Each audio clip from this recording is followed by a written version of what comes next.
Okay, good question there from Justin.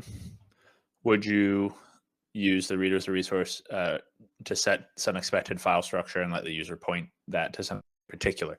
So that's an interesting question. I don't think so. Like the way that you're phrased, that makes me think what you're probably wanting to do is actually dynamic translation. That's where you're going to allow the user to base something that defines the schema that the workspace should expect. That's what we'll look at in the dynamic section, because that allows the user to sort of provide an example that will define the schema. For generic reading, the schema is fixed. You cannot, if it's just generic, you can't assume a changing schema, and you can't allow the user to define what the schema might be.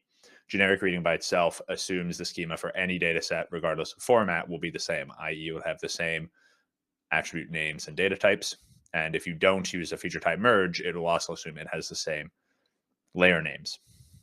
So that's kind of one of the caveats, requirements of just generic reading, is that it makes that assumption.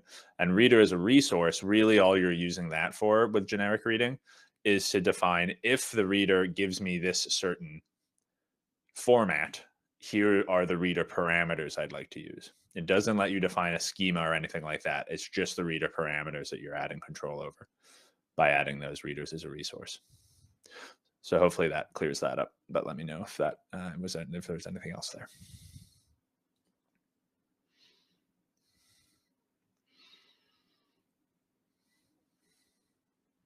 So next up, we'll have a look at generic writing.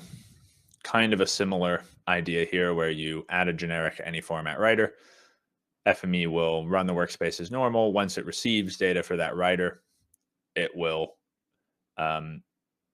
be replaced by some actual writer, which is defined usually through a user parameter at runtime. So Justin is asking, is this a follow-up? So would you let the user pick a file and then use that as a parameter to your resource reader? So let's be clear, when I'm talking about reader parameters, let me maybe just show you. Remember, those are options that control how the data is read. You can't define those through files, as far as I'm aware, except maybe if you were doing something fancy, like using scripted parameters. So those are the sections here under readers. They're things that basically control how the data is read. Sometimes that impacts what data ends up in the workspace. These are what you're setting with readers as resource. There's no way in a generic workspace to give the user, well, I guess that's not entirely true. I suppose you could add a reader as a resource and then create user parameters.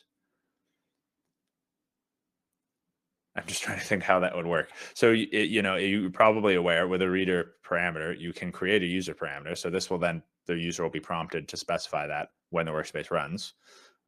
You can do that with resource readers as well, as far as I'm aware. The thing that gets a little tricky there is, I suppose the user would be asked to set them. They might not actually matter, right? Because you might define an ACAD reader as a resource, maybe give them control over one reader parameter there through a user parameter. But then if they give you a DGN file, that's not really going to matter. They would still have to choose a value for that user parameter or leave it as a default. One thing you might be able to do, which I'd have to think a bit more about if it's true or not.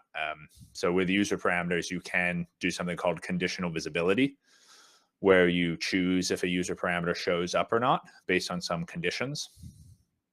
I think you might be able to have those show up based on which format the user chooses. So in theory, you could say, if the user specified they were reading DGN, then you could have some of these DGN reader parameters pop up and have the user choose values for those.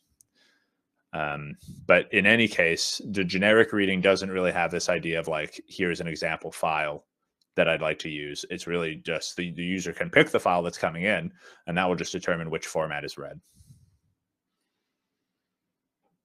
So hopefully that was clear and I've understood that. It looks like I got a thumbs up, so I think I did it. Cool. Okay, so let's move on now. I was just starting to talk about generic writing. I should share the lesson for that as well, just a moment.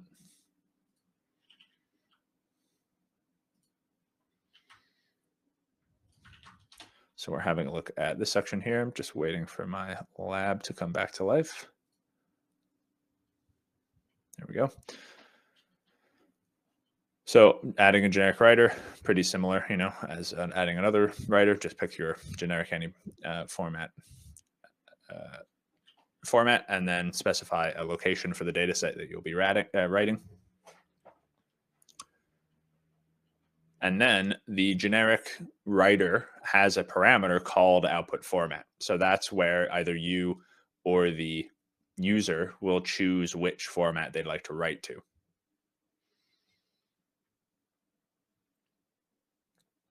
So you can choose a default, which I would usually suggest doing when you're adding a generic writer, just to make sure there's something there to kind of fall back on.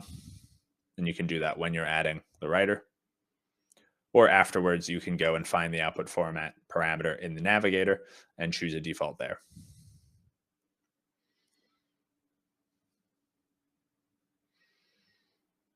So a few things just to note about generic writing. The first point would be with geometry. It does support the full range of geometry that the FME geometry model supports, and it supports the full range of attribute types. However, not all formats support all geometry types and all attribute types because of format limitations. And so your workspace will fail if it encounters any incompatibilities there. And this is kind of like with, if you're, again, that question of how much flexibility do you want the user to have with the format that they choose. This is a reason to restrict that a little bit. If you know that this is, a workspace that will only support 2D data, maybe only even like points or lines, something simple. You're probably going to want to make sure you're choosing formats or even doing some geometry validation within the workspace to catch those and make sure that you're not giving the user an option that would lead to errors happening.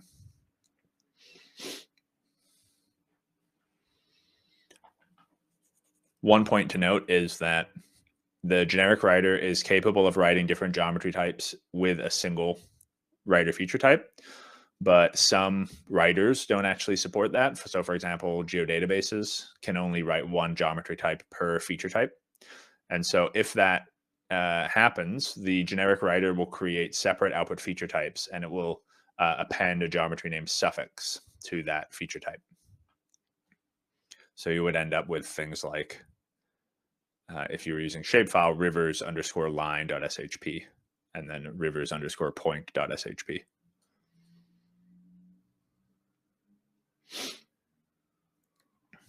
So that's something that you'd have to account for.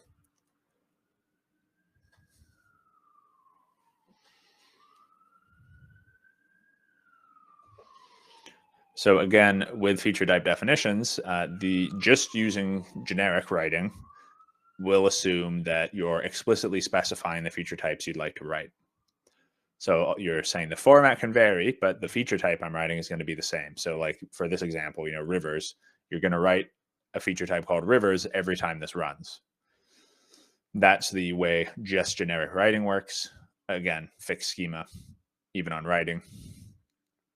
But if you want to be more flexible, do something different there, you don't want to assume a fixed set of writer feature types. That's again where you would want to use dynamic mode and use dynamic schema. And so we'll look at configuring that, later today.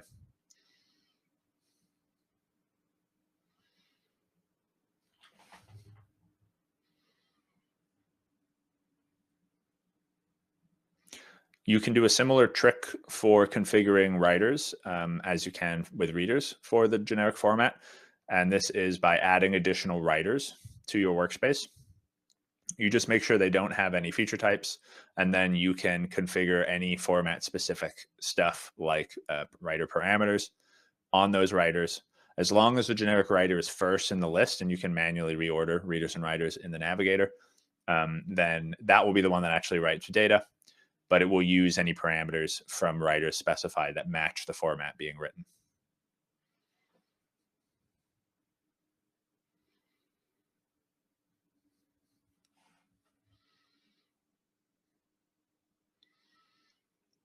A few other points here. So you specify one output format in the generic writer when you set up the workspace.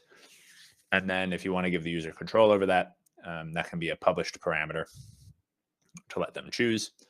Like I mentioned, the default published parameter that's created will allow them to choose any format. You can create a different one, which we'll look at in the exercise, with a restricted list if you want to, which I would generally recommend.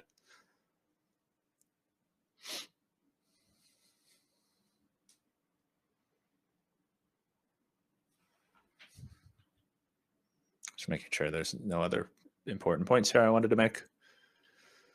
Yeah, I think that's pretty clear there. So that's generic writing. Again, let the user choose the output. We're still in this scenario assuming a fixed schema, and you can use a similar technique of adding writers with no feature types if you want to configure some writer parameters that would be used if the matching format is selected. So go ahead and do the quiz for generic writing, and we'll move on to the exercise in a little bit. Thanks.